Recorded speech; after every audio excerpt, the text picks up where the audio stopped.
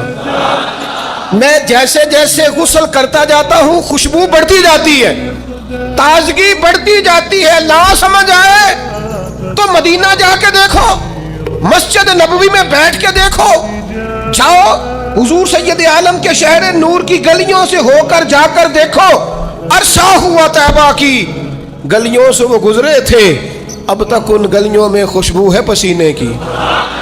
جا کے دیکھ لو, نظارہ کر لو.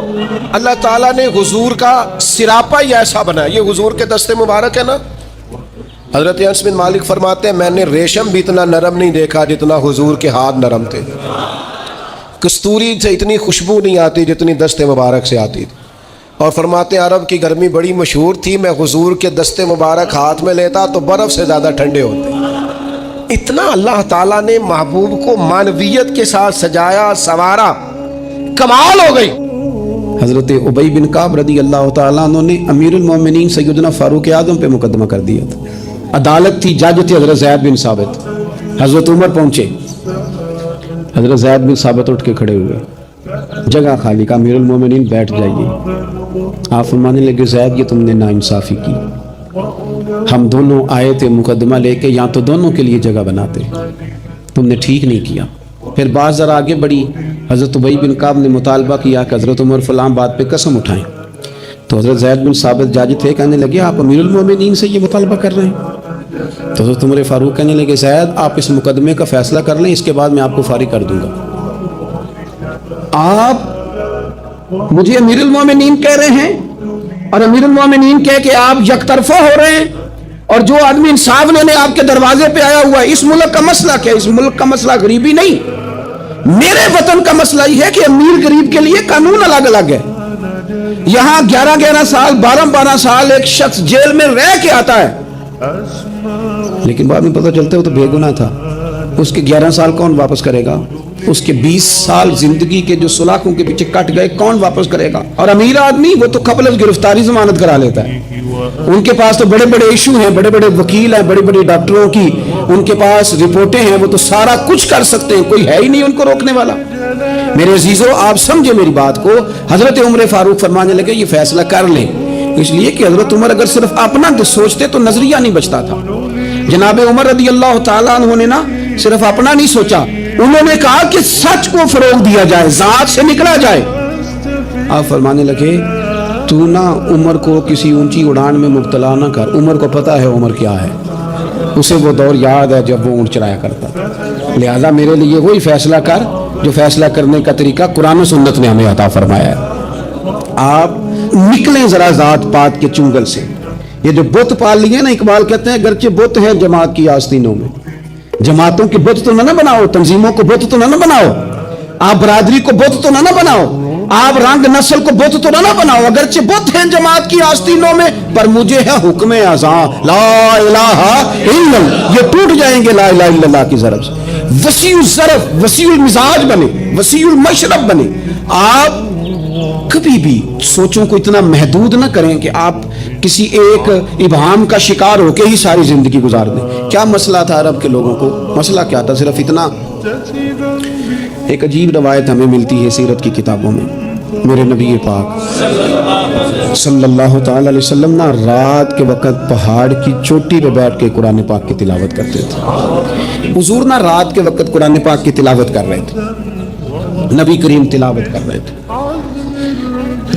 اور جب یاسین والے نبی خود یاسین پڑھیں, والضحیٰ والے محبوب جب خود والضحیٰ کی تلاوت کریں, مدثر والے محبوب جب خود مدثر پڑھے, تو انداز ہی نرالو. حضور قرآن پاک کی تلاوت کر رہے تھے تو اس تلاوت کی نا آواز گونجی. کہاں تک پہنچی؟